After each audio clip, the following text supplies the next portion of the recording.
बहुत समय पहले की बात है। एक छोटे से गांव के पास एक घना जंगल था। उस जंगल में तरह तरह के पेड़ पौधे और जानवर रहते थे, लेकिन उनमें से एक पेड़ सबसे अलग था।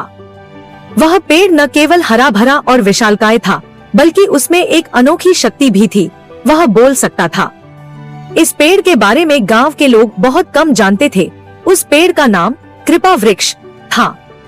उसकी यह शक्ति थी कि वह केवल उन्हीं लोगों से बात करता था जिनके दिल में सच्चाई और अच्छाई होती थी। गांव में एक गरीब किसान था जिसका नाम रामू था। रामू बहुत ईमानदार और मेहनती था, लेकिन वह बहुत गरीब था। उसकी फसलें सूख चुकी थी और घर में खाने के लिए कुछ भी नहीं बचा था। उसकी पत्नी और बच्चे भूख से तड़प रहे थे।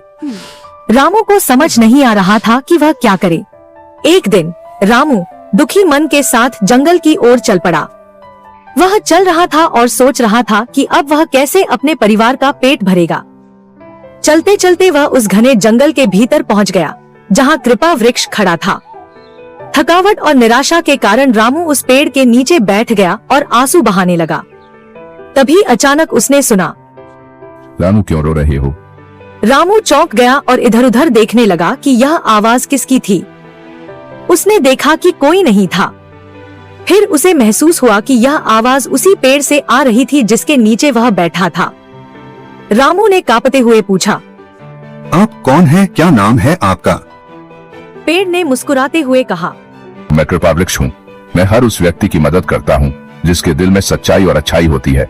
बताओ तुम इतने दुखी क्यों हो? तुम बहुत मेहनती और ईमानदार व्यक्ति हो। रामू ने अपनी सारी व्यथा पेड़ को सुनाई। कृपा वृक्ष ने उसकी बात ध्यान से सुनी और कहा, तुम्हारी परेशानी का हल मेरे पास है। मेरी जड़ों के नीचे एक जादुई घड़ा है जिसमें असीमित अनाज और सोने के सिक्के हैं। तुम वह घड़ा ले जाओ और अपनी जरूरतें पूरी करो। रामू को अपने कानों पर विश्वास नहीं हुआ, लेकिन कृपा वृक्ष ने अपनी जड़ें हिलाई और कुछ ही समय में जमीन से एक घड़ा बाहर आ गया। कृपा वृक्ष ने उसे आशीर्वाद देते हुए कहा, रामू, इस घड़े का उपयोग अपने और दूसरों की भलाई के लिए करना। इसका अनाज और धन कभी खत्म नहीं होगा। रामू घड़ा लेकर घर लौटा और उसने अपनी सारी समस्याओं का हल निकाल लिया। उसने गांव के गरीबों की भी मदद की और पूरे गांव में खुशी का माहौल बन गया।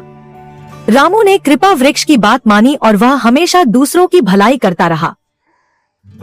और इस तरह रामू और उसका गांव हमेशा खुशहाल और समृद्ध रहा।